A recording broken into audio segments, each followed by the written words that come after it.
तो ये परमात्मा की विशेष कृपा है जो स्वयं संत भगवान आकर के हमें आशीर्वाद प्रदान कर रहे हैं। ये वृंदावन भूमि की महिमा है।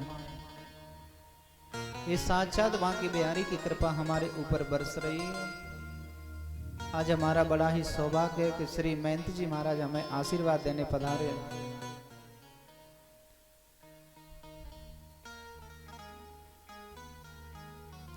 सती जी योग अग्नि के द्वारा अपने शरीर को जला करके नष्ट कर दिया। भोले बाबा को पता चला,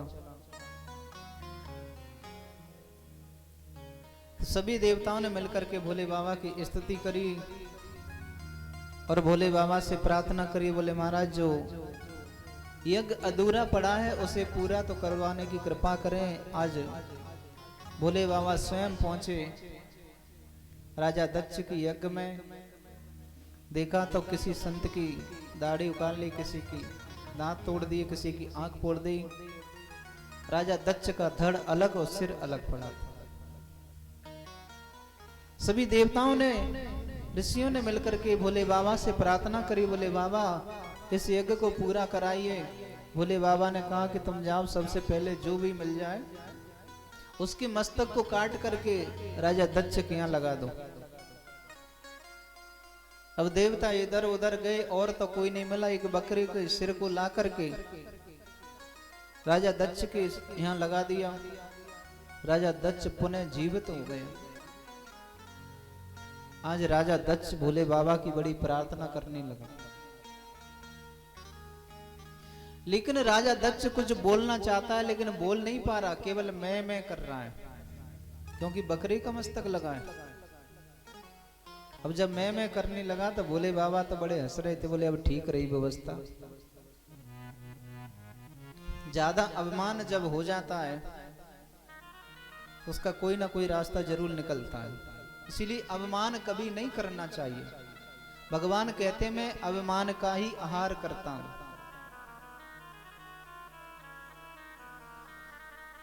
राजा दक्ष ने भोले बाबा की नाना प्रकार से स्तुति की और यज्ञ को पूरा करवाया।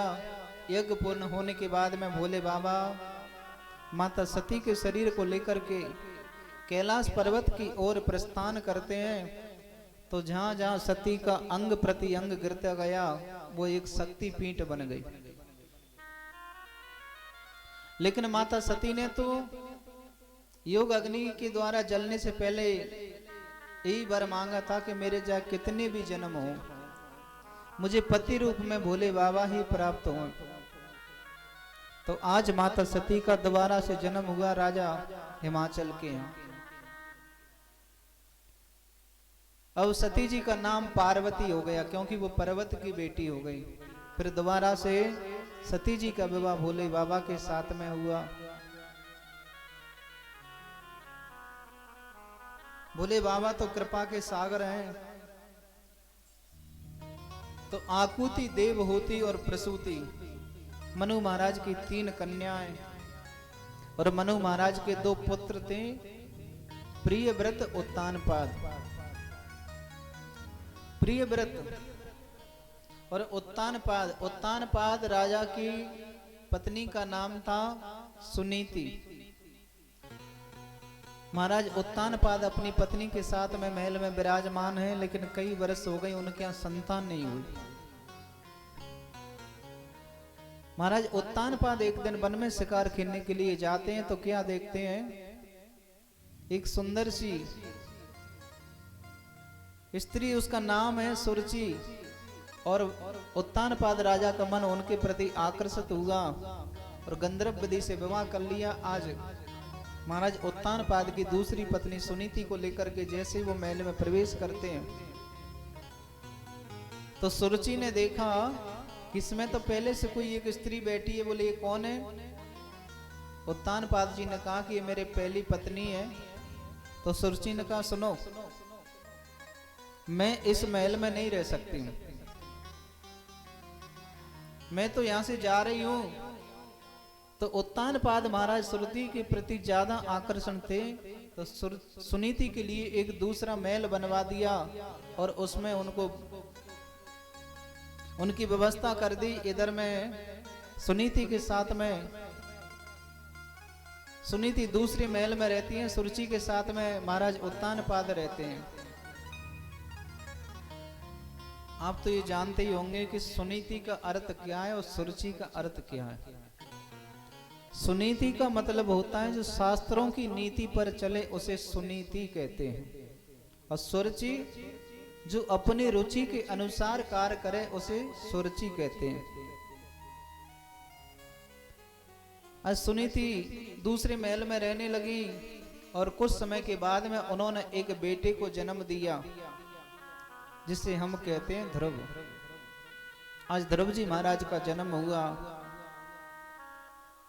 शास्त्रों में मां को प्रथम गुरु माना है।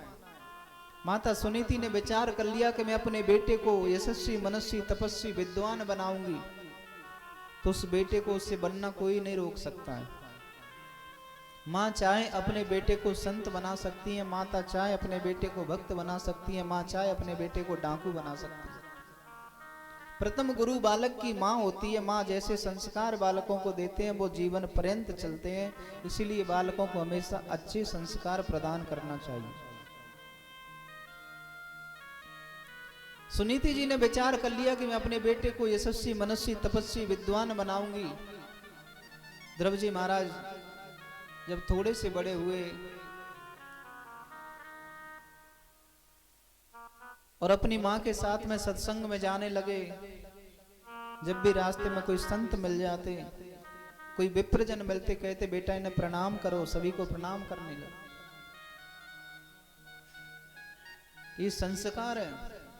प्रणाम करने से हमारी 4 चीज बढ़ती हैं, ये विशेष ध्यान रखना। लेकिन आजकल हम लोग प्रणाम नहीं करते, माता पिता को प्रणाम नहीं करते हैं, गुरुजनों को प्रणाम नहीं करते हैं। ये हमारी संस्कृति नहीं है। हमारी संस्कृति है सभी का सम्मान करना, ये हमारा धर्म है।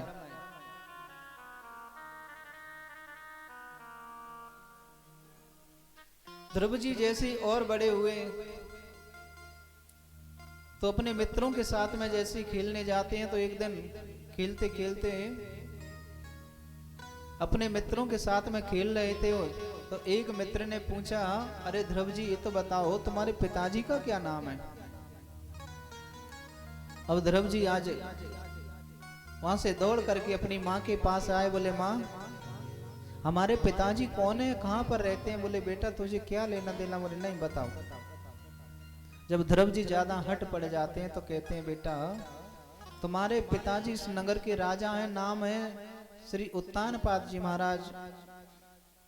आज तो ध्रुव जी ने विचार किया कि आज तो चलो पिताजी से थोड़ा सा मिलकर के आए। और ध्रुव जैसे ही अपने पिताजी के पास में पहुंचे, उधर में उत्तानपाद राजा सुरुचि ने जो बालक को जन्म दिया, जिसे उत्तम कहते हैं, वो सिंहासन पर बैठे हैं गोदी में लेकर के।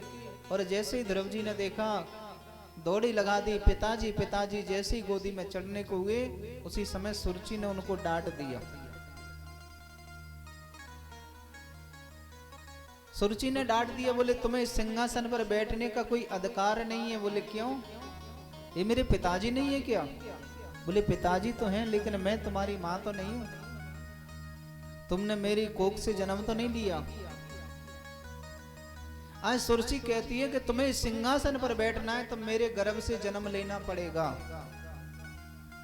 सुखदेव जी महाराज कहते हैं, अरे परीक्षित आज हम यहाँ बैठ करके कथा श्रवण कर रहे हैं, किस लिए कर रहे हैं कि दोबारा गर्भ में ना आना पड़े। यही प्रयास कर रहे हैं हम सब लोग। गर्भवासम समम दुखम भूतो ना भविष्यति। गर्भ में जीव को जितना कष्ट होता है उतना कष्ट कभी नहीं होता है। लेकिन सुरुचि ने कहा कि तुम्हें सिंहासन पर बैठना है तो मेरे गर्भ से जन्म लेना पड़ेगा। सुखदेव जी महाराज कहते हैं, इसने तो परमात्मा की अपमान कर दिया, परमात्मा का भी अपमान कर दिया। आज ध्रुव जी श्वास पर श्वास चढ़ाते हैं। ध्रुव जी महाराज रोने लगे, रोते रोते आज मैया के पास पहुंचे। बोले मैया आज मैं माता सुरुचि से एक एक शब्द का बदला लूंगा कि एकदा सुरचे पुत्रम मकारोप्य लालयन् उत्तमं नारुरच्यन्तं ध्रुवं राजस्य कन्ननम्।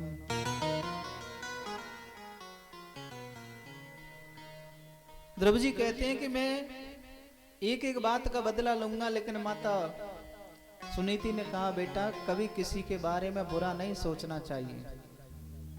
और सही बात तो ये है कि हमारे बुरा सोचने से किसी का बुरा होता नहीं है, केवल एक मन की संतुष्टि हो जाती है, होता नहीं है कुछ,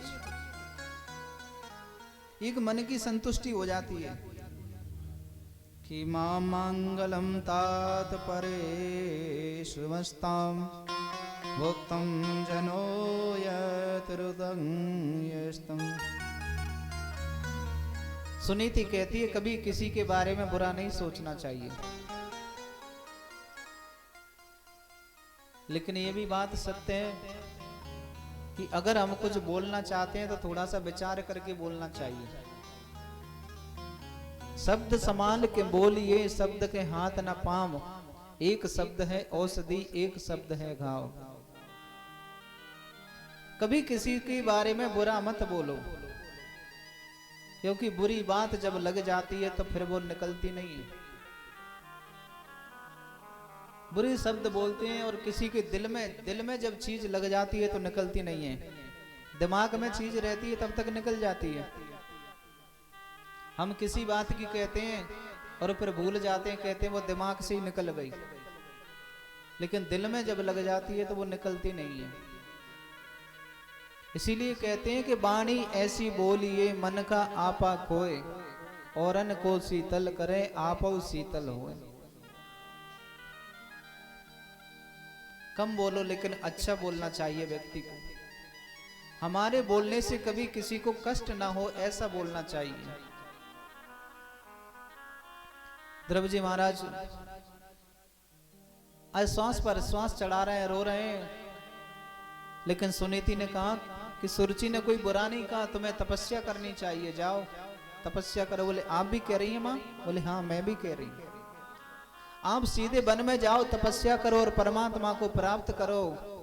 आज ध्रुव जी महाराज छोटे से हैं, कहते हैं मैया मैं वन में तो जाऊं, लेकिन मुझे ये भी पता नहीं है कि भगवान कहाँ रहते हैं। मुझे तो ये पता है कि वन में बड़े बड़े शेर रहते हैं, वो मेरा नाश्ता ही कर जाएंगे, इतने इतने बड़े शेर रहते हैं। बोले ऐसी कोई बात नहीं है, उन शेर के अंदर भी भगवान है। आत्मा सो परमात्मा, उस शेर के अंदर भी तो भगवान है। आज ध्रुव जी महाराज को पूर्ण रूप से विश्वास हो गया और ध्रुव जी महाराज आज वन की ओर प्रस्थान करते हैं। जैसे ही नगर से बाहर निकले नारद जी महाराज का आगमन हुआ। कहा अरे बेटा कहाँ जा रहे हैं? बोले वन में जा रहा हूं तपस्या करने के लिए। नारद जी महाराज ने कहा तुम पागल हो गए? अरे तुम्हारी ये तपस्या करने की उम्र नहीं है, अभी तो तुम छोटे हैं, पढ़ाई करो, पढ़ने के बाद में फिर तुम्हारा विवाह होगा और विवाह होने के बाद में जब तुम बूढ़े हो जाएंगे ना तब जाकर के भजन करना। क्योंकि हर व्यक्ति की यही सोच रहती है कि सब कामों से फ्री हो जाएंगे तब निश्चिंत होकर के परमात्मा का चिंतन करेंगे। हर व्यक्ति की ये सोच रहती है, लेकिन मैं तो कहता हूं भैया आज से कल का पता नहीं है, जितना हो सके उतना परमात्मा का चिंतन करना चाहिए। जितना हो सके उतना परमात्मा का चिंतन करो। एक संत जी थे और एक उनका शिष्य था, बेटा संसार में कुछ नहीं है, चलो भजन करते हैं। लेकिन जो शिष्य था वो कहने लगा महाराज मेरे यहाँ एक तो बेटा है और उसकी शादी हो जाए फिर भजन ही तो करना है। बोले ठीक है। संत जी तपस्या करने के लिए चले गए। 1 साल बाद आए तब तक उसके बेटे की शादी हो गई। अब संत जी ने कहा भैया अब तो तेरे बेटे की शादी हो गई, अब तो चलें तपस्या करने। बोले महाराज बस एक बार मेरे आए, बस एक नाती और हो जाए उसके बाद भजन ही तो करना है। संत जी ने कहा ठीक है, फिर चले गए। 1 साल बाद आए तब तक उनके यहाँ नाती हो गया। बोले अब तो चलो, अब तो विवाह भी हो गया, बेटे का नाती हो गया। बोले महाराज बस नाती का विवाह और हो जाए फिर भजन ही तो करना है। संत जी ने कहा जैसी तुम्हारी इच्छा। संत जी चले गए और जब लौट करके आए तब तक उनकी गोविंदाय नमो नमः हो गई। संत जी ने देखा और उस बेटे से पूछा कि हमारा शिष्य कहाँ है? बोले महाराज वो तो चल बसे। तो संत जी ने ध्यान लगा करके देखा कि कौन सी योनि में गए, तो देखा तो दरवाजे पर कुत्ते बने बैठे थे। अब संत जी ने इशारे से पूछा अब कैसा लग रहा है? अच्छा लग रहा है इस योनि में? अरे अभी इस योनि को छोड़ दो, अब मेरे साथ चलो। तो कुत्ता जो बने बैठे थे वो इशारे से कह रहे थे महाराज क्या करें, आजकल की नई नई बहू ऐसी आई है, पूरा घर का सामान बाहर पड़ा है, दरवाजे पर बैठ करके रखवारी करनी पड़ रही है।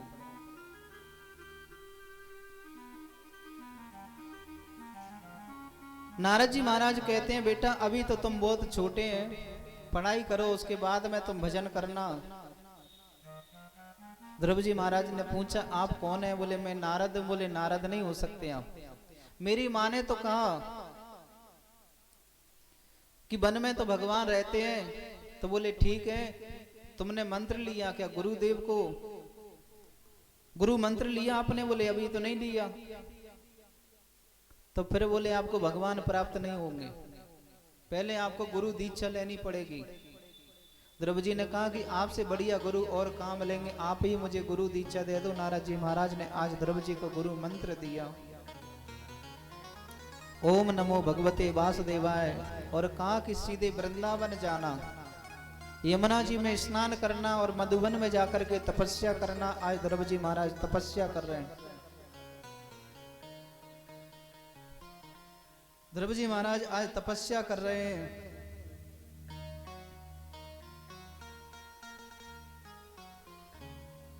त्रात्रांते त्रात्रांते प्राप्ते कपिपदारसान् आत्मा वृत्यानुसारेण वासं नित्यार्चनं हरि। ध्रुव जी महाराज की तपस्या का प्रथम महीना चल रहा है, 3 दिन तक कुछ नहीं लेते हैं और तीसरे दिन फल खा करके तपस्या कर रहे हैं। दूसरा महीना आरंभ हुआ, 6 दिन तक कुछ नहीं लेते हैं, 6वें दिन केवल जल पी करके तपस्या कर रहे हैं। तीसरा महीना 9 दिन तक कुछ नहीं खाते हैं, 9वें दिन फूल पत्ते तोड़ करके खा लेते हैं। और चौथा महीना और जब 5वां महीना प्रारंभ हुआ तो सब कुछ त्याग दिया, केवल वायु का आहार कर रहे हैं। और 6वां महीना प्रारंभ हुआ तो अपनी श्वास को ही रोक दिया, और जब श्वास को रोका तो पूरे ब्रह्मांड की श्वास बंद हो गई। सभी देवता घबराने लगे, बोले महाराज पता नहीं आज तो हमारे घुटन सी हो रही है, क्या हो गया पता नहीं। ब्रह्मा जी के पास में पहुंचे, ब्रह्मा जी बोले ये हालत तो मेरी हो रही है। ब्रह्मा जी सभी देवताओं को लेकर के नारायण भगवान के पास पहुंचे। नारायण प्रभु ने कहा कि तुम चिंता मत करो, मेरा एक छोटा सा भक्त तपस्या कर रहा है, उसने अपनी श्वास को रोक लिया, इसी कारण से हमें थोड़ी सी समस्या है, कोई दिक्कत नहीं है, मैं अभी उनको दर्शन करने जा रहा हूं। देखिए भागवत में लिखा है कि भगवान नारायण ध्रुव जी को दर्शन देने नहीं गए, भगवान नारायण ध्रुव जी के दर्शन करने के लिए गए। भगवान विचार करते हैं कि बड़ी बड़ी दाढ़ी वाले, बड़ी बड़ी जटाओं वाले बाबा तो बहुत भजन कर रहे हैं, लेकिन मैं इस छोटे से भक्त को दर्शन तो करूं, ये कैसी तपस्या कर रहा है। तो भगवान स्वयं उसकी दर्शन करने के लिए पधारे। ध्रुव जी महाराज एक पैर से खड़े हुए हैं और ध्रुव जी के जो हृदय में नारायण चतुर्भुज रूप से विराजमान थे, भगवान जैसे ही सामने आए तो निकल करके सामने आ गए। ध्रुव जी के नेत्र खुले तो सामने भगवान खड़े हैं। लेकिन यहाँ पर एक विशेष समस्या है कि ना तो भगवान कुछ बोल रहे हैं, ना ध्रुव जी कुछ बोल रहे हैं। भगवान मुस्कुराने लगे तो ध्रुव जी मुस्कुराने लगे, और ध्रुव जी मुस्कुराने लगे तो सुखदेव जी मुस्कुराने लगे, राजा परीक्षित, हजारों संत बैठे हैं, सभी मुस्कुरा रहे हैं। भगवान इसीलिए मुस्कुरा रहे थे कि भैया ये भक्त है, कुछ बोल ही नहीं रहा, मेरी स्तुति नहीं कर रहा। ध्रुव जी कहते हैं कि मैं स्तुति करूं तो क्या करूं, मुझे कुछ आता ही नहीं है। सुखदेव जी महाराज मुस्कुरा रहे हैं, धन्य आपने कथा के माध्यम से नारायण भगवान का दर्शन करा दिया। देवता आकाश में खड़े होकर के देख रहे हैं, बोले ऐसा अवसर हमें मिल जाता हम तो मांगने की लिस्ट बना करके ले जाते। सुखदेव जी ने कहा जब स्वयं नारायण भगवान मिल गए तो किसी मांगने की और कोई जरूरत ही नहीं बची, क्योंकि हम भी भगवान के मंदिर में जाते हैं तो बहुत बड़ी गलती करते हैं। कौन सी गलती करते हैं? हम जाकर के भगवान से प्रार्थना करते हैं कि मेरा मकान बन जाए, मेरे बेटे की शादी हो जाए, मेरी अनाथी हो जाए, तमाम चीजें मांगते हैं भगवान से, मांगते हैं कि नहीं? लेकिन सबसे बड़ी गलती ये करते हैं कि हम वस्तुओं को मांगते हैं, भगवान को नहीं मांगते। अरे भगवान को ही मांग लो तो किसी वस्तु की मांगने की जरूरत ही नहीं पड़ेगी फिर। लेकिन हमें तो जो चीज चाहिए वो मांगते हैं। आज ध्रुव जी महाराज ने बड़ी सुंदर स्तुति करना तो चाहते हैं लेकिन कुछ आता ही नहीं है। भगवान समझ गए कि मेरा भक्त स्तुति तो करता है लेकिन ये कुछ आता नहीं है, इसीलिए भगवान ने अपना शंख लेकर के ध्रुव जी की कपोल से जैसे ही लगाया उसे वेद वेदांत का ज्ञान हो गया कि मोखम करोतु वाचालम पंगुम लंघयते ग्रहम यत् कृपातमहं वंदे परमानंद माधवम। भगवान जिस पर कृपा कर दें तो कौन सी बड़ी बात है। आज ध्रुव जी महाराज ने बड़ी सुंदर स्तुति की कि सतां विवेचन्तमत हरिम। ध्रुव जी महाराज कहते हैं प्रभु आपने मेरे ऊपर बहुत बड़ी कृपा करी, मेरी वाणी सोई हुई थी आपने जगा दिया। भगवान कहने लगे वो तो सब ठीक है, तुम कुछ आशीर्वाद तो मांगो, वरदान तो मांगो। बोले कुछ वरदान नहीं चाहिए, मुझे तो एक वरदान दे दो कि मेरे संतों के चरणों में मेरा प्रेम हो जाए, संतों के चरणों में मेरा प्रेम हो जाए, बस एक ही वरदान दे दो। भगवान विचार करते हैं कि घर से तो कुछ अलग ही चीज लेने के लिए आया था, तपस्या करने के लिए। बोले तुम अपने राज्य में जाकर के राज्य को भोगो, उसके बाद में तुम संतों के चरणों में प्रेम करना। आज ध्रुव जी महाराज वरदान पा करके लौट करके आए। नारद जी महाराज ने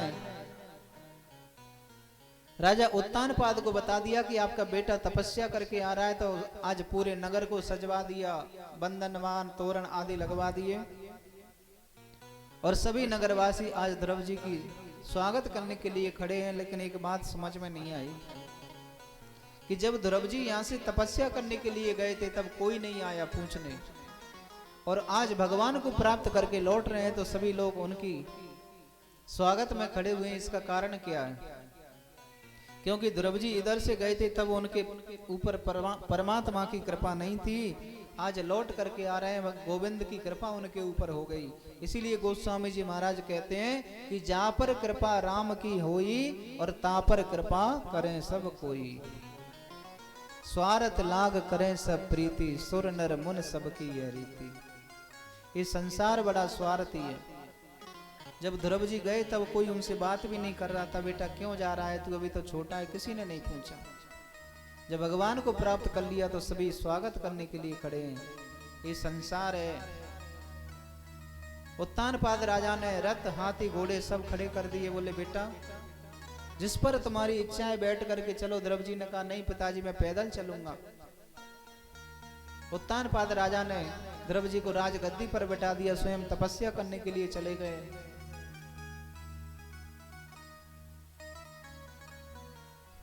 और उनका जो भाई उत्तम था, एक दिन यक्षों से उसने युद्ध किया तो यक्षों ने ध्रुव जी के भाई को मार दिया।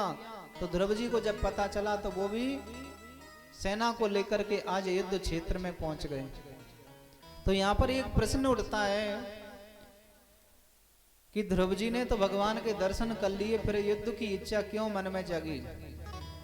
तो इसका कारण ये है कि ध्रुव जी ने भगवान को तो प्राप्त कर लिया लेकिन अभी तक सत्संग नहीं किया, संतों का संग नहीं किया। और जो ज्ञान प्राप्त होता है वो सत्संग से ही प्राप्त होता है। चाहे तो सत्संग कहो, चाहे संतों का संग कहो। कि तात स्वर्ग उपवर्ग सुख धैर्य तुलायक अंग, तोल न ताये सकल मिले, जो सुख लब सत्संग। सत्संग से बड़ा कोई सुख नहीं है। मनु महाराज ने आकर के कहा कि बेटा तुम जिस मार्ग पर जा रहे हैं, मार्ग ठीक नहीं है। ध्रुव जी महाराज को सत्संग हुआ, और जब सत्संग हुआ तो ध्रुव जी महाराज समझ गए। तो संत की कृपा, संतों का आशीर्वाद बड़ा दिव्य होता है, विचित्र होता है। संतों का आशीर्वाद जिसको मिल जाए उसे पूर्ण रूप से परमात्मा की कृपा प्राप्त हो जाती है।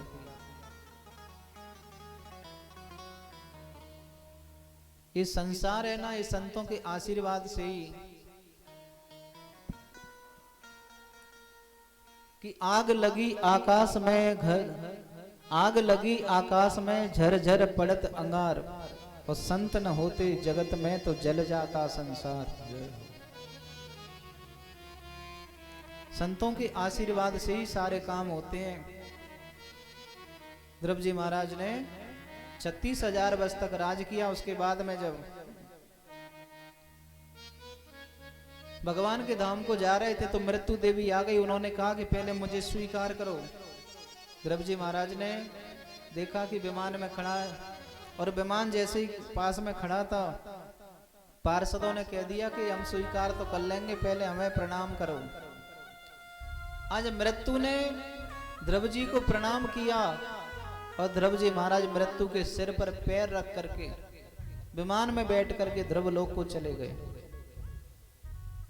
ध्रुव लोक को चले गए सीधे। आज भी ध्रुव तारा के नाम से ध्रुव जी महाराज प्रसिद्ध हैं। ध्रुव जी महाराज के बेटे हुए उत्कल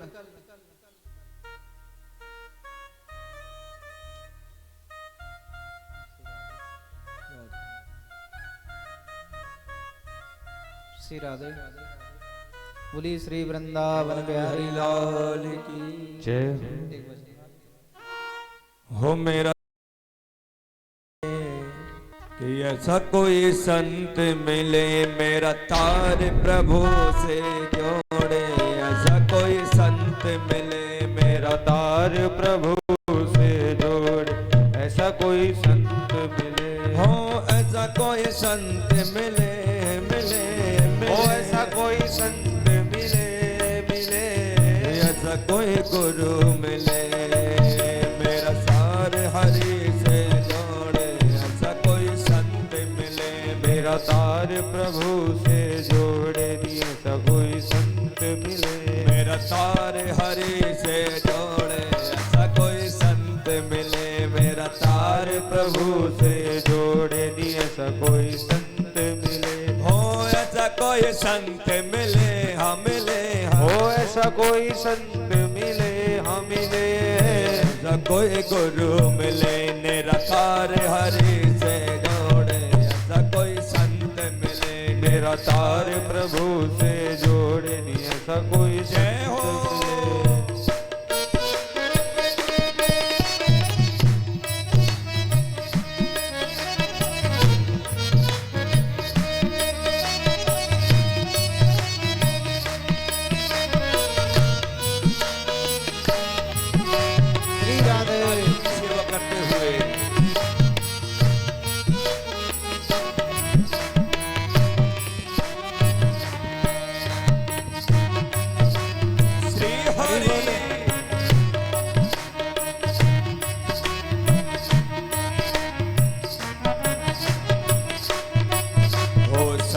दरस के बड़े महान संत दरस के बड़े महान हो, संत दरस के बड़े महात्मा, संत दरस के बड़े महात्मा, दुर्लभ जग में संत समागम, दुर्लभ जग में संत समागम, मेरे मन के भ्रम को तोड़े, ऐसा कोई संत मिले मेरे मन के भ्रम को तोड़े, ऐसा कोई संत मिले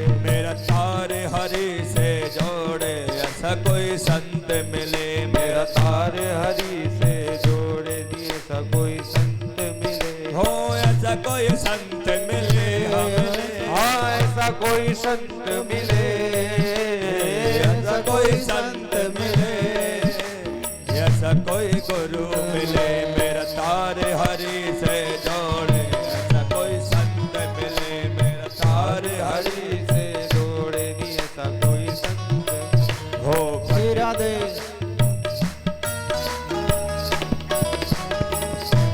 हरि बोल।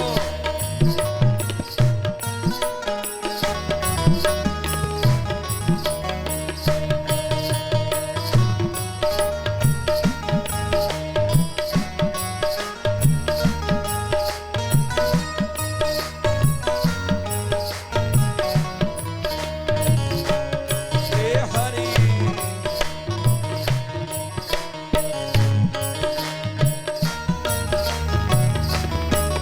हो भटकत भटकत पत नहीं मिलता, भटकत भटकत बंद नहीं मिलता, भटकत भटकत पत नहीं मिलता, भटकत भटकत पथ नहीं मिलता, हो मन मेरा रोके नहीं रुकता, मन मेरा रोके नहीं रुकता, भटकत भटकत पत नहीं मिलता, भटकत भटकत पथ नहीं मिलता, हो मन मेरा रोके नहीं रुकता, मन मेरा रोके नहीं रुकता, मेरे मन को मेरे मन के घोड़े रोके, ऐसा कोई संत मिले मेरे मन के घोड़े रोके, ऐसा कोई संत मिले, मेरा तार हरि से जोड़े, ऐसा कोई संत मिले मेरा तार हरि से जोड़े, ऐसा कोई संत मिले, मेरा तार हरि से जोड़े, ऐसा कोई संत मिले मेरा तार प्रभु से जोड़े, हो तार हरि से जोड़े, ऐसा कोई संत मिले मेरा तार हरि से जोड़े, ऐसा कोई संत मिले, ऐसा कोई संत मिले, ऐसा कोई संत मिले, ऐसा कोई संत मिले, ऐसा कोई संत मिले।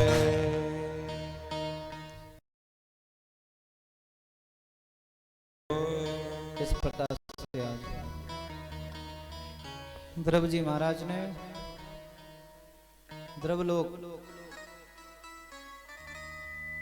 को पधारे, उधर आकर के उनका बेटा आगे चल करके उत्कल हुआ। राजा की समझ में ये बात नहीं आई कि नारद जी महाराज ने एक बड़ा सुंदर उपाख्यान सुनाया। इसका नाम है पुरंजन उपाख्यान। देखिए ये पुरंजन उपाख्यान बड़ा सुंदर उपाख्यान है।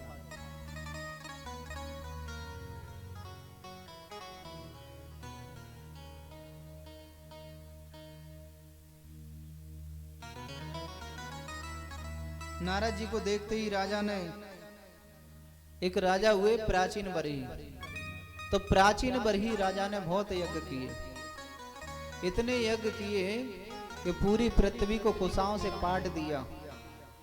उसका 99 यज्ञ चल रहा था। उस यज्ञ में नारद जी महाराज का आगमन हुआ। नारद जी महाराज ने राजा ने प्रणाम किया। प्राचीन बरही ने नारद जी महाराज ने कहा, राजन मैंने पापी तो बहुत से देखे हैं, लेकिन तेरे जैसा पापी नहीं देखा। राजा प्राचीन बरही कहने लगा, महाराज मेरा 99 यज्ञ चल रहा है और आप कहते हैं कि मैं पापी हूं। नारद जी ने कहा, तू देखना चाहता है? ऊपर की ओर देख। जैसे ही देखा तो स्वर्ग में हजारों हाथी घोड़े खड़े, बकरे खड़े हैं और सभी मुंह फाड़ करके देख रहे हैं राजा की ओर। नारद जी ने कहा, तुमने यज्ञ तो किया, ठीक है, लेकिन यज्ञ में तुमने जो बकरे जो घोड़े ने की जो बलि दी है ना, यज्ञ हमेशा सात्विक होता है, उसमें किसी की बलि नहीं लगती है। हम यज्ञ करते हैं तो तिल जौ चावल को साफ करते हैं, कोई कीड़ा तो नहीं है उसमें। और तुमने इतने बकरों की घोड़ों की बलि चढ़ा दी, ये सब एक एक से आपसे बदला लेंगे। अब तो प्राचीन बरही राजा मन में दुखी होने लगा, महाराज मेरा उद्धार कैसे होगा, मेरा उद्धार कैसे होगा। तो नारद जी महाराज ने एक पुरंदर उपाख्यान सुनाया। मैं जरा स्पष्ट कर दूं, आप सभी पुरंजन हैं और मैं भी पुरंजन हूं। हमारे सखा का नाम है अभिज्ञात, ना ज्ञातम से अभिज्ञात। जो किसी के द्वारा जाना नहीं जाता उसे अभिज्ञात कहते हैं। एक बार इस पुरंजन जीव ने अभिज्ञात सखा को साथ में लिया और सुंदर नगरी पर चढ़ाई कर दी। उस नगरी में जो नगर था उसे पसंद आ गया। तब उसने हिमालय की दक्षिण दिशा में और 9 दरवाजे वाला एक नगर देखा। ये 9 दरवाजे वाला नगर ही हमारा शरीर है। हमारे शरीर में 9 दरवाजे हैं।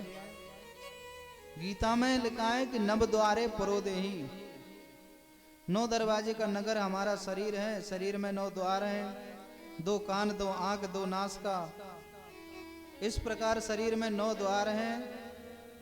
इस पुरंजन नाम के जीव ने शरीर रूपी नगर में प्रवेश किया। जैसे ही वो नगर में अंदर गया, एक सुंदर नारी को देखा, उसमें भीतर बैठी थी। उसे कहते हैं बुद्धि। अब बुद्धि के बस में जब जीव हो जाता है तो वो खाती है तो वो खाने लगता है, वो सोती है तो वो सोने लगता है। उसी नारी को हम बुद्धि कहते हैं। बुद्धि हमारी नगर की स्वामिनी है, लेकिन वो अकेली नहीं है। वो नारी के साथ में 10 सहेलियां हैं, जिन्हें हम कहते हैं 5 ज्ञान इंद्रियां, 5 कर्म इंद्रियां। नगर में जब अंदर गया तो एक डंडा लेकर के बैठा था, जिसे कहते हैं बिसु चून, मतलब हमारा मन। नगर में वास कर रहे हैं सभी लोग। रात्रि में नगर में रहने वाले सब लोग सो जाते हैं, लेकिन जो 5 प्राण रहते हैं ना, वो कभी नहीं सोते। 5 प्राण जब सो जाते हैं तो फिर जीने का कोई मतलब ही नहीं है। तो उस नगर में सभी अपना निवास करने लगे। तो वहां पर आ गया चंडवेग। चंडवेग कहते हैं काल को। तो काल रूपी चंडवेग ने हमारे शरीर पर चढ़ाई की, लेकिन वो कुछ बिगाड़ नहीं पाया। चंडवेग ने कहा ये नगर तो बड़ा मजबूत है, बड़ी समझने की बात है। शांति पूर्वक बैठ करके चाय पिए, कथा सुने। सुनो। तो चंडवेग ने जब नगर पर चढ़ाई की तो ये नगर तो बड़ा मजबूत है, उसे वो लूट नहीं पाया। बोले ये तो बड़ा मजबूत है। तो उसने क्या किया, अपनी बेटी को बुला लिया। जरा नाम की बेटी। जरा कहते हैं भैया बुढ़ापे को। और ये वास्तविक सत्य है कि कोई व्यक्ति बूढ़ा बनना नहीं चाहता है। कोई व्यक्ति बूढ़ा बनना नहीं चाहता है। देखिए आपको एक बात बताऊं, हमारे शरीर के 3 मित्र होते हैं। सबसे पहले होता है बचपन, फिर जवानी, फिर बुढ़ापा। बचपन हमारे शरीर से मित्रता करता है, बीच में ही छोड़ देता है। जवानी मित्रता करती है, बीच में ही छोड़ देती है। लेकिन बुढ़ापा कहता है भैया मैं पहले तो मित्रता करता नहीं हूं, फिर करता हूं तो जीवन पर्यंत साथ निभाता हूं। बूढ़ा बनना कोई नहीं चाहता है। कोई चाहता है? नहीं चाहते ना, फिर भी बूढ़े हो जाते हैं। दूसरी बात यह है कि हर चीज हमें याद रहती है। बचपन में हमने कैसे कैसे काम किए वो याद है। हमारी शादी कब हुई, बेटा कब हुआ, सब याद है। लेकिन बुढ़ापा कब आ गया ये किसी को पता नहीं चलता।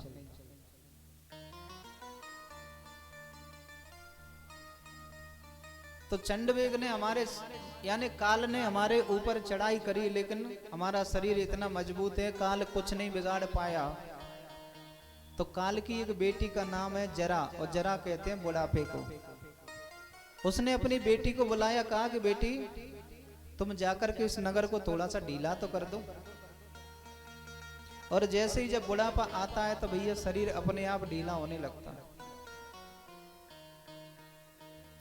तो भगवान कहते हैं कि बचपन में मेरा भजन नहीं किया कोई बात नहीं है, जवानी में मेरा भजन नहीं किया कोई बात नहीं है, क्योंकि जवानी में तो हम सीना तान के चलते हैं, हमसे बड़ा कोई बलवान नहीं है।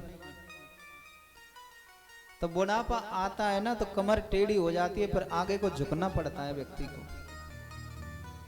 भगवान कहते हैं भैया सीना तान करके बहुत चल रही है, अब झुकना सीखो।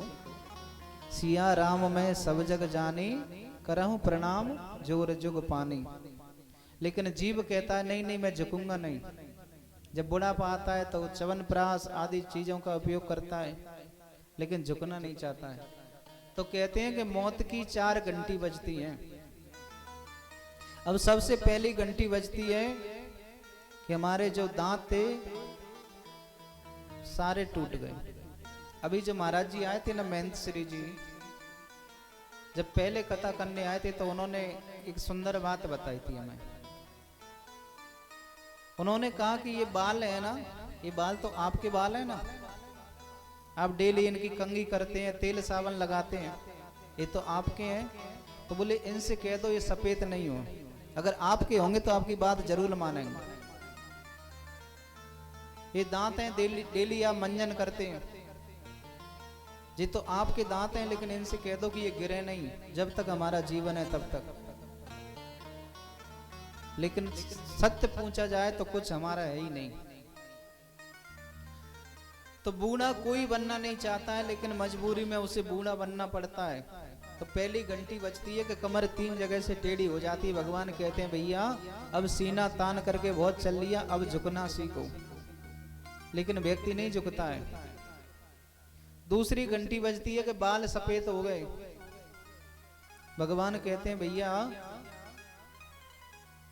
अब तो तेरे सफेदी आ गई, अब तो मेरा भजन कर। लेकिन वो भजन नहीं करता है, वो तो बढ़िया डाई करवा लेता है, अलग अलग कलर करवा लेता है। चौथी घंटी बजती है, आंखों से दिखना कम हो जाता है। भगवान कहते हैं संसार को तो बहुत देख लिया, अब अपने अंदर जाकर के देखो, तेरा मन दर्पण कहलाए। अपने अंदर मन में झांक करके देखो, आंखों से दिखना कम हो जाता है तो व्यक्ति फिर चश्मा बनवा लेता है, लेंस डरवा लेता है, लेकिन भजन नहीं करूंगा।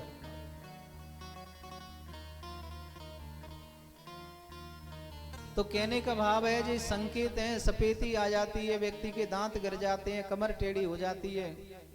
भगवान कहते हैं कि अब तो मेरा भजन करो, लेकिन जीव भजन नहीं करता है तो भगवान को फिर घंटा बजाना पड़ता है, जब घंटी की आवाज सुनाई नहीं देती है कि आया है सो जाएगा और राजा रंक फकीर, कोई सिंहासन चढ़ चला, कोई बना जंजीर।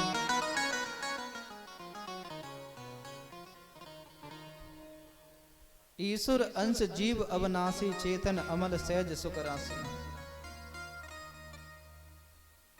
नारद जी ने राजा प्राचीन बरी को ऐसा सुंदर उपाख्यान सुनाया और जो उनके मन में भ्रम था वो दूर हो गया।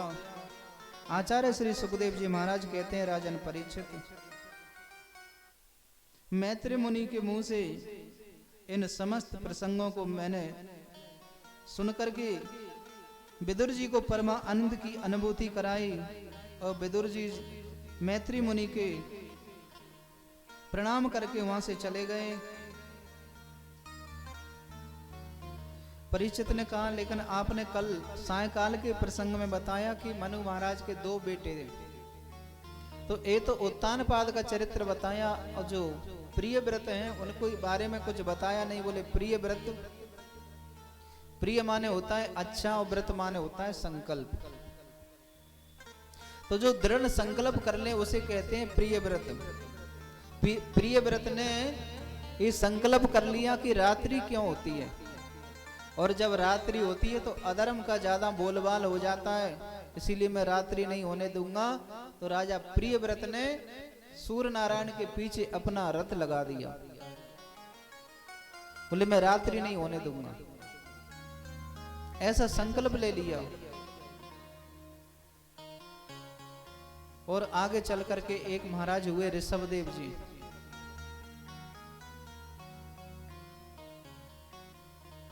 ऋषभदेव जी महाराज हुए और ऋषभदेव जी महाराज के यहाँ कितने बेटे थे? 100 बेटे थे।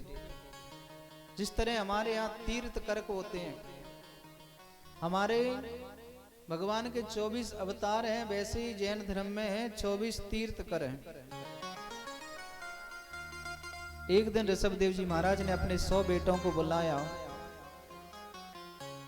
और कहा कि बेटा, ये परमात्मा ने सुंदर सा शरीर दिया है, किस लिए दिया है? बोले पिताजी सुबह उठते हैं, बढ़िया नाश्ता कर लेते हैं, दोपहर में भोजन कर लेते हैं और फिर कुछ काम धंधा करते हैं, शाम को भोजन करके सो जाते हैं। ऋषभदेव जी ने कहा कि इसीलिए तुम्हें शरीर मिला। ऋषभदेव जी महाराज कहते हैं कि परमात्मा ने ये शरीर दिया है परमात्मा का भजन करने का। करज में नर तन लिया, भूल तू उसको गया, और जिक्र की तो बात किया, मूल धन भी खा गया। जब जन्म होता है तो हम भगवान से वायदा करते हैं कि हम ज्यादा से ज्यादा तुम्हारा भजन करेंगे, लेकिन भजन करना तो भूल गए और माया के चक्कर में जीव पड़ जाता है। ऋषभदेव जी महाराज ने कहा कि ये शरीर हमें परमात्मा की प्राप्ति के लिए मिला है, भगवान का भजन करने के लिए मिला है। उसी समय 99 बेटे गृहस्थ जीवन को छोड़ करके संत बन गए, तपस्या करने के लिए चले गए। ऋषभदेव जी महाराज भी तपस्या करने चले गए और उनका जो बड़ा बेटा था भरत जी महाराज भी आज तपस्या करने के लिए गए और वो तपस्या करने लगे नेपाल में जाकर के गंडकी नदी के किनारे। देखिए जो पवित्र नदी होती है, जैसे यमुना महारानी है, गंगा, नर्मदा जी, जो पवित्र नदियां हैं, तो ऐसा बताते हैं कि इस नदी के जल में इतने इतने कंठ तक जल में खड़े होकर के अगर मंत्र का जाप करते हैं तो वो मंत्र सिद्ध हो जाता है। तो भरत जी महाराज नेपाल में पहुंचे, गंडकी नदी के किनारे एक कुटिया बनाई और कुटिया बना करके भगवान का भजन कर रहे हैं। संकल्प ले लिया कि 2 से माला करूंगा भगवान के नाम की। कितनी माला? 2 से माला भगवान के नाम की करूंगा। कंठ तक जल में खड़े होकर के भरत जी महाराज जप कर रहे हैं, ओम नमो भगवते वासुदेवाय। देखिए जिस गृहस्थ जीवन को छोड़ करके हम तपस्या करने के लिए आए थे, इधर में क्या हुआ कि भरत जी महाराज तपस्या कर रहे थे, उधर से एक हिरनी, गर्भवती हिरनी जल पीने के लिए आई और जैसे ही शेर ने दहाड़ मारी तो हिरनी डर के मारे उस नदी में कूद गई और जैसे ही नदी में कूदी तो उसकी प्रसव की वेग से उसने उस जल में अपने एक बेटे को जन्म दे दिया और उस हिरनी की मृत्यु हो गई। वो बेटा जल में बहता हुआ जा रहा था। जब बेटा जल में बहता हुआ जा रहा था हिरनी का, भरत जी महाराज तपस्या कर रहे थे, जल में खड़े होकर के देखा सामने से एक हिरनी का बच्चा बहता हुआ जा रहा है। तुरंत उसको पकड़ लिया, क्योंकि संत का काम है बहते हुए को बचाना। एक संत जी यमुना जी में स्नान कर रहे थे, रास्ते से जैसे वो स्नान कर रहे थे क्या देखते हैं कि सामने से एक बिच्छू बहता हुआ जा रहा था। संत जी ने विचार किया कि नहीं बचाऊंगा तो ये मर जाएगा। अब संत जी ने जैसे ही उस बिच्छू को लेने के लिए हाथ किया, बिच्छू ने तुरंत उसमें डंक मार दिया, छोड़ दिया। फिर दोबारा पकड़ा, फिर डंक मार दिया, फिर छोड़ दिया। तो किनारे पर एक व्यक्ति बैठे थे, उसने कहा महाराज जी आप क्यों इसके पीछे पड़े हैं? अरे इसका तो काम है कि कोई भी पकड़ेगा उसी में डंक मारेगा। तो संत जी ने कहा सुनो, ये 20 ग्राम का बिच्छू अपने स्वभाव को नहीं छोड़ सकता है, तो मैं 80 किलो का संत अपने स्वभाव को कैसे छोड़ सकता हूं? बिच्छू का काम है कि जो पकड़ेगा डंक मारेगा और हमारा काम है बहते हुए को बचाना। तो भरत जी महाराज ने देखा कि हिरनी का बच्चा बहता हुआ जा रहा है, उसको तुरंत पकड़ लिया। ठंडी ठंडी हवाएं चल रही थी, ले जा करके अपनी कुटिया में वस्त्र में लपेट करके रखा, अग्नि जलाई, उसे तपाया। धीरे धीरे वो हिरण का बच्चा जब बड़ा होने लगा तो भरत जी महाराज उसे घुमाने ले जाते, हरी हरी घास खिलाते। लेकिन घर से किस लिए आए थे? भजन करने के लिए। अब भजन को तो भूल गए, हिरणी के बच्चा के साथ में घूमने फिरने लगे। उससे इतना प्रेम हो गया कि उसको अपने साथ में सुलाते, हरी हरी घास खिलाते। 200 माला का संकल्प था, 100 रह गई और 100 में से 50 रह गए। अब वो हिरणी का बच्चा जब और बड़ा हुआ तो एक दिन हिरणों का झुंड आया और वो बच्चा उनके साथ में भाग गया। अब भरत जी महाराज पूरे दिन इसी चिंता में बैठे हैं कि पता नहीं वो हिरणी का बच्चा कहाँ होगा, कहीं भूखा प्यासा घूमता होगा, पता नहीं उसने कुछ खाया है कि नहीं खाया। ऐसा विचार कर रहे थे, इतने में उनकी मृत्यु हो गई। और मृत्यु होने के बाद में जब जिस चीज का अपन स्मरण करते हैं उसी योनि में जाना पड़ता है। इससे प्रणमा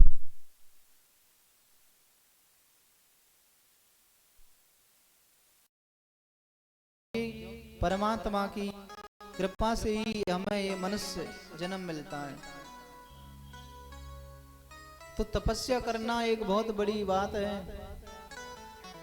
जीवन में ऐश आराम करना एक अलग बात है। एक राजा थे, तो राजा के लिए एक दासी थी, नित्य प्रतिदिन फूलों की सैया सजाया करती थी और राजा उस पर शयन करते थे। एक दिन राजा ने मंत्रियों से कहा कि आज हम फूलों की सैया पर शयन करने नहीं आएंगे। अब दासी ने फूलों की सैया सजा दी। अब दासी ने विचार किया कि राजा अगर फूलों की सैया पर शयन करने नहीं आएंगे तो सारे फूल खराब हो जाएंगे, इससे आज मैं ही सो जाती हूँ इस पर। तो परमात्मा कृपा से अब दासी ने विचार किया कि राजा अगर फूलों की सैया पर शयन करने नहीं आएंगे तो सारे फूल खराब हो जाएंगे, इससे आज मैं ही सो जाती हूँ इस पर। तो वो दासी थी, फूलों की सैया पर सोई, उसे तुरंत नींद आ गई।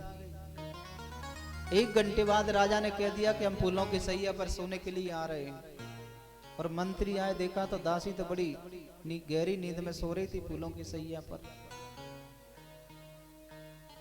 जैसे ही आए राजा ने देखा कि इस दासी की इतनी हिम्मत जो मेरी सैया पर सो रही।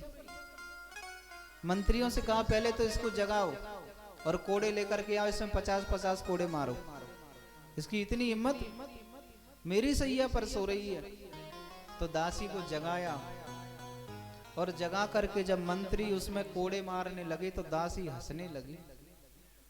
दासी हंसने लगी तो राजा ने मंत्रियों से कहा रखो, अरे इसमें तो कोड़े पड़ रहे हैं और ये तो हंस रही है, इससे पूछो कारण क्या है हंसने का। मंत्रियों ने पूछा तेरे में कोड़े पड़ रहे हैं और तू बड़ी हंस रही है, क्या कारण है? उस दासी ने कहा कि महाराज मैं इसलिए हंस रही हूं कि मैं केवल इस सैया पर 5 मिनट के लिए सोई और मुझे 100 कोड़े खाने पड़ रहे हैं। तो मैं इसलिए हंस रही हूं कि जो नित्य प्रतिदिन फूलों की सैया पर सोता है उसमें कितने कोड़े पड़ेंगे, ये विचार करके मैं हंस रही हूं। उसमें कितने कोड़े पड़ेंगे। राजा की बात समझ में आई, बोले हमने जीवन में ऐसे आराम किए, भोग भोगे हैं। उस दासी की बात राजा के मन में ऐसी लगी कि सब कुछ राजपाट त्याग करके सीधे वन में चले गए भजन करने के लिए।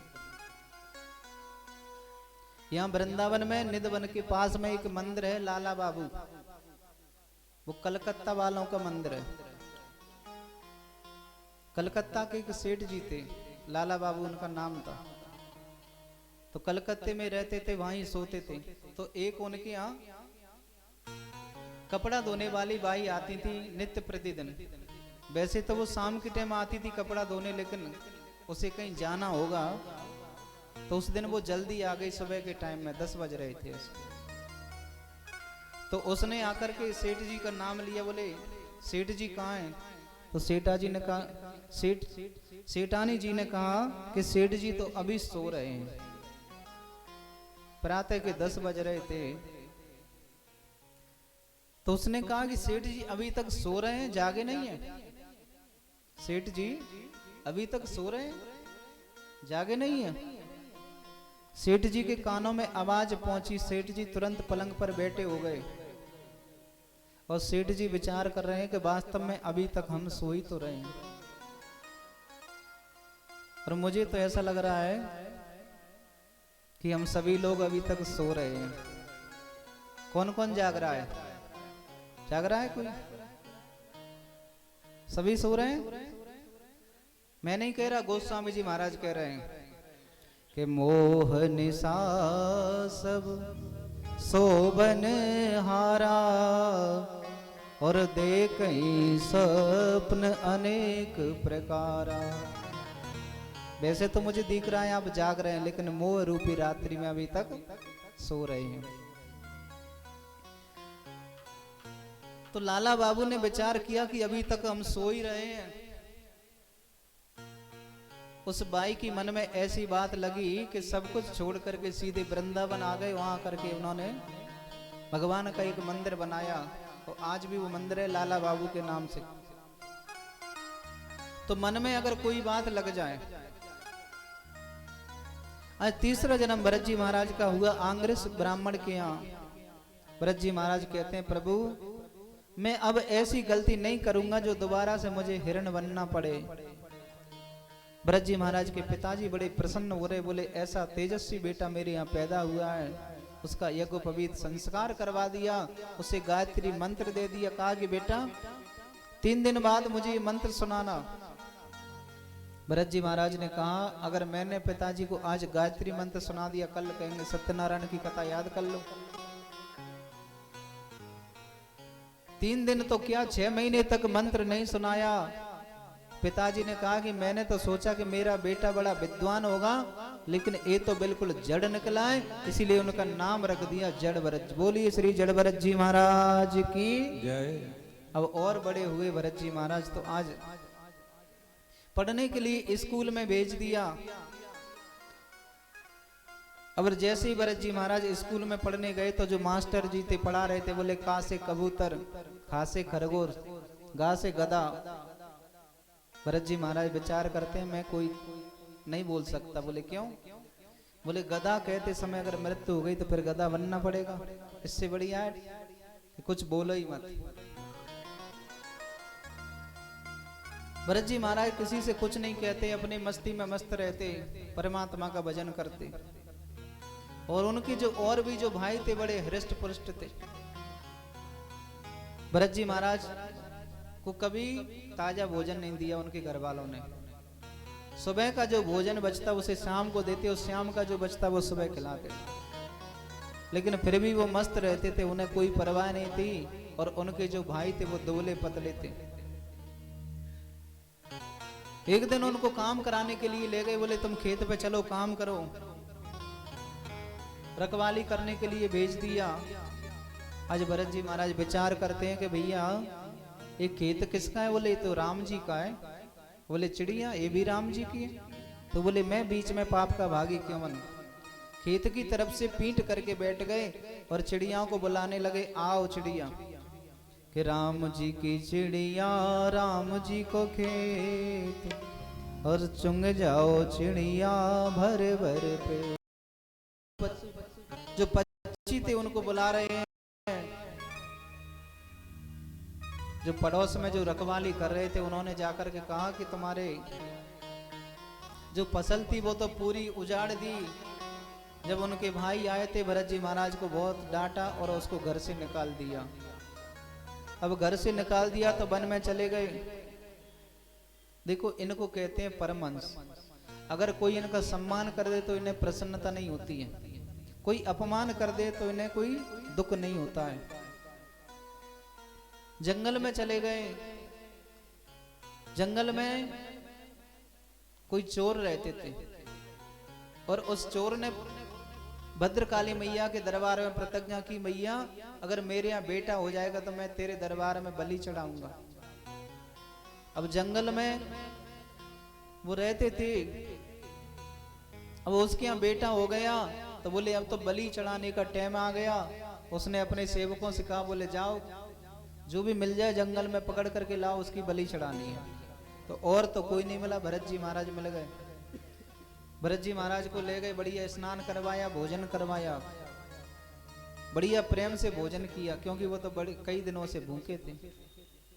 और भोजन करने के बाद में जैसे ही जो चोर था वो भरत जी महाराज की बलि चढ़ाने के लिए जैसे ही उसने तलवार निकाली, मां भद्रकाली मूर्ति से प्रकट हो गई और जो चोर थे सबको मार दिया, भरत जी महाराज की रक्षा की।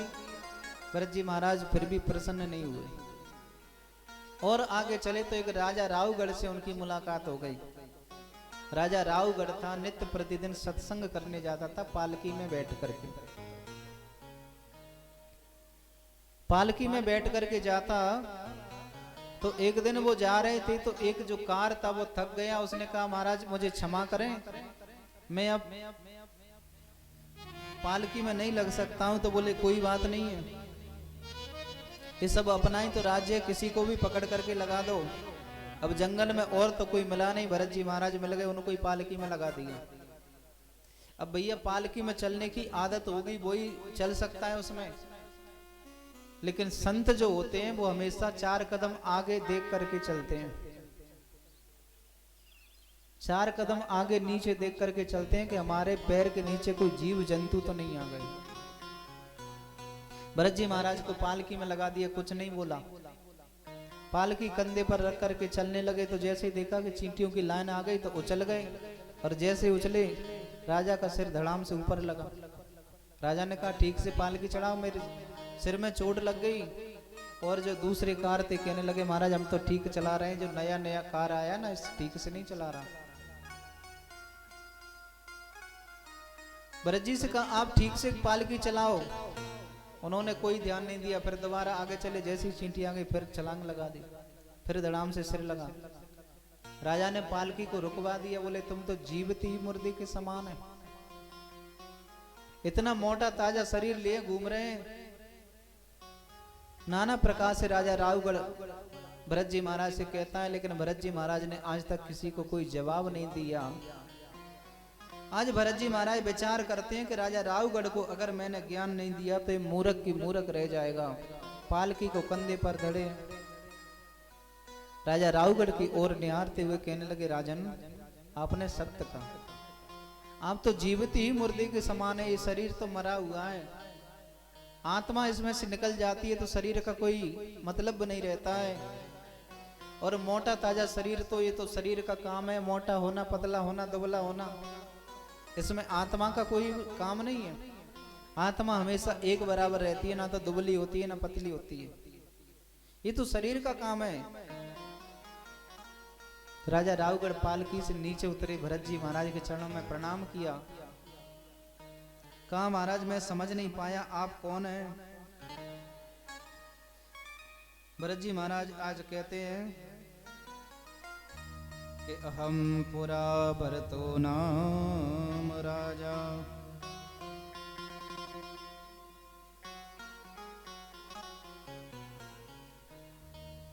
बोले मेरा नाम भरत है।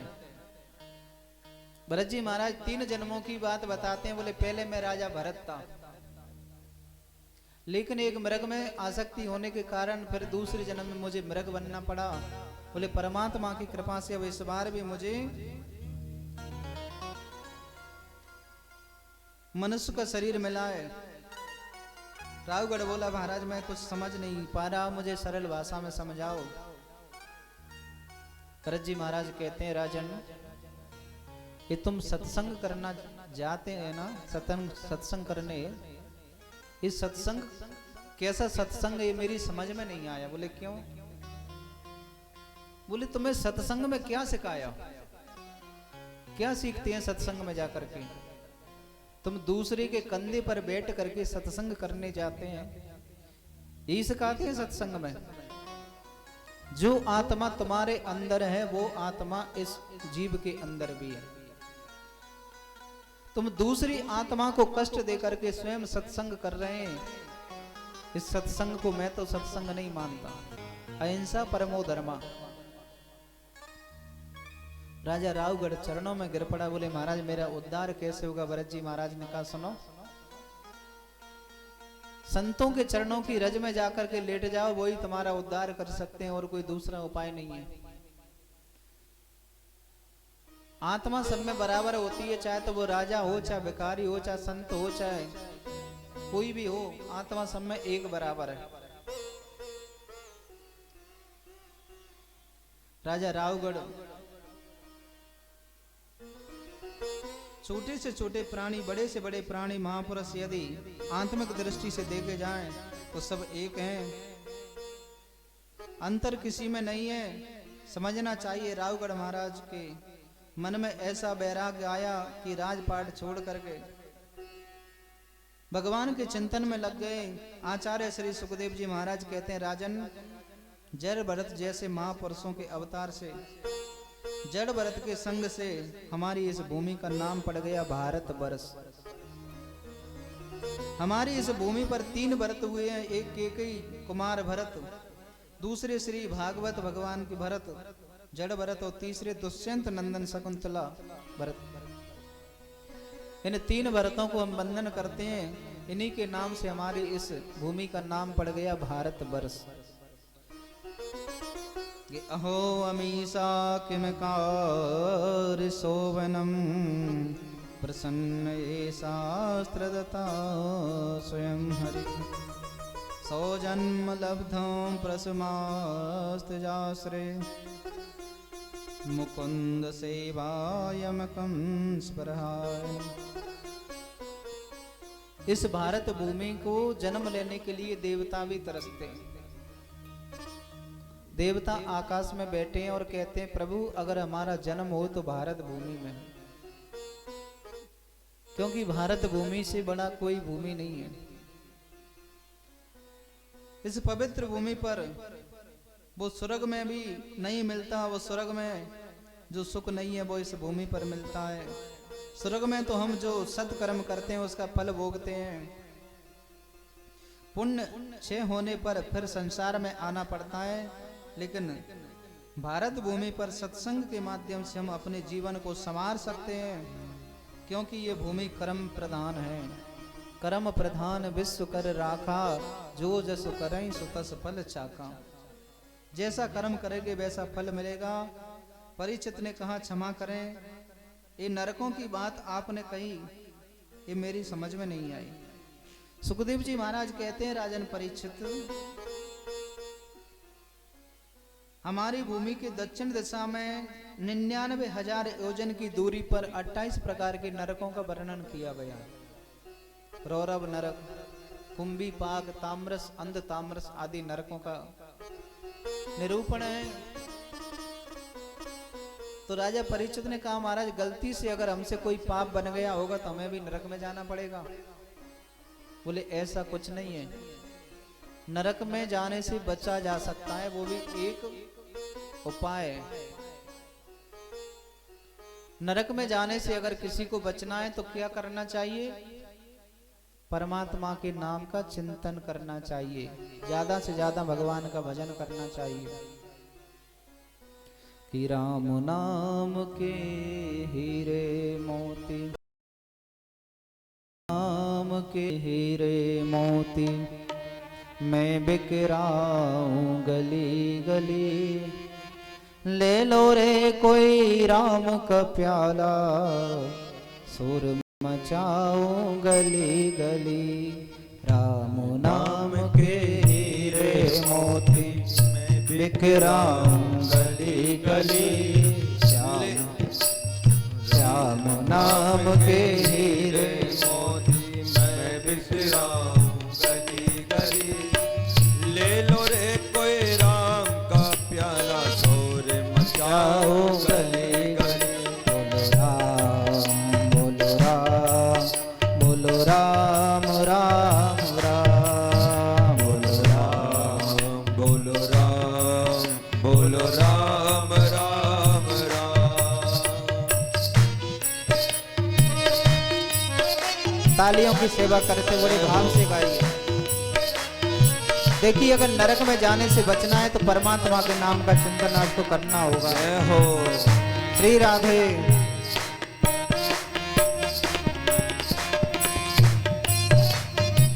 हरि बोल।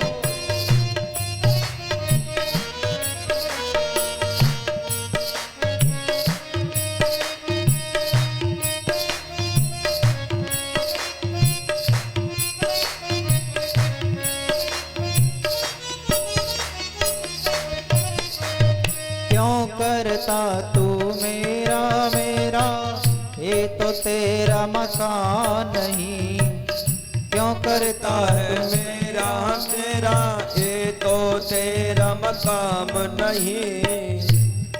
बोलिए। क्यों करता है मेरा तेरा, ये तो तेरा मकाम नहीं। झूठ चंदे छोड़ दे बंदे, जप ले हर का नाम। दो दिन का ये मेला जग में दो दिन का ये मेला जग में, अंत में होगी चला चली। ले लो रे कोई राम का प्यारा, शोर मचाओ गली गली। बोलो राम बोलो राम, बोलो राम राम राम। बोलो राम बोलो राम, बोलो राम राम राम। राम नाम के हीरे मोती मैं बिखरा हूँ गली गली। कृष्ण नाम के हीरे मोती मैं बिखरा हूँ गली गली। ले लो रे कोई राम का प्याला, शोर मचाऊं गली गली। हो ले लो रे कोई राम का प्यारा, शोर मचाऊं गली। जय हो।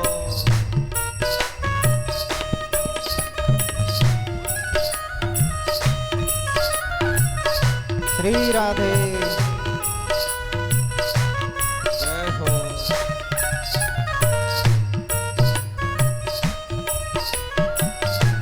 तालियों की सेवा करके बड़े भाव से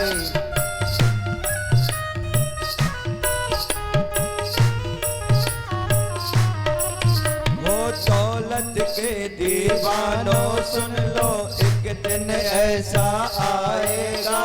दौलत के दीवानों सुन लो, एक दिन ऐसा आएगा। धन यौवन और रूप खजाना यहीं धरा रह जाएगा। धन दौलत और माल खजाना यहीं धरा रह जाएगा। सुंदर काया मिट्टी होगी ओ, सुंदर काया मिट्टी होगी, चर्चा होगी गली गली। ले लो रे कोई राम का प्यारा, शोर मचाओ गली गली। बोलो राम बोलो राम, बोलो राम राम राम। बोलो राम बोलो राम, बोलो राम राम। और जय हो।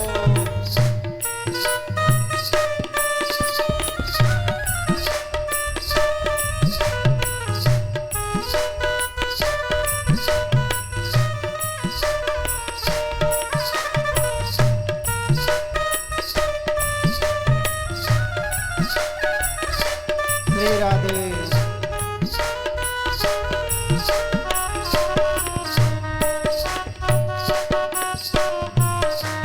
जय हो। हरि बोल।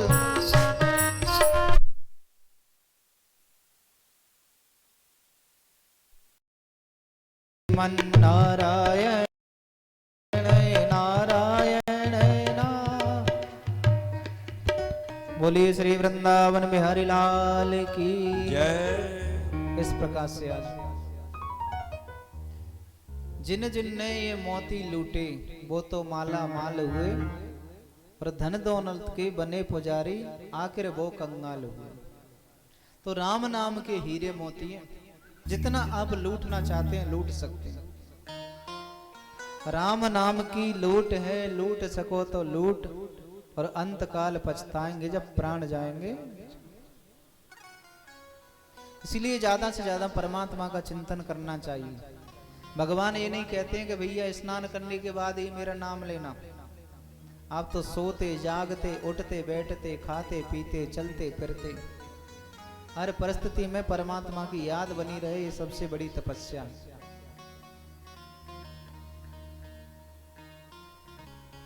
राजा परीक्षित की मन में जो शंका थी अभी दूर नहीं हुई। सुखदेव जी महाराज कहते हैं कि परमात्मा के भजन से नरक में जाने से व्यक्ति बच जाएगा, लेकिन बोले ये बात मेरी समझ में नहीं आई। तो आज की कथा का यही समापन होता है, विश्राम होता है। और कल की कथा प्रसंग में आपको अजामिल उपाख्यान, गजेंद्र मोक्ष, वामन भगवान का अवतार और मेरे गोविंद के अवतार की कथा आपको श्रवण कराई जाएगी। संक्षिप्त राम कथा भी श्रवण कराएंगे आपको। तो कल हमारे गोविंद का जन्म उत्सव यहाँ पर बड़ी धूमधाम से मनाएंगे, क्योंकि हम उधर भी भागवत करते तो उस दिन तो उसको ही वृंदावन बना देते हैं, लेकिन आज तो स्वयं हम वृंदावन में बैठे हैं, तो इस वृंदावन को और वृंदावन बना देंगे। जय हो। आइए आरती के लिए खड़े हो जाएं।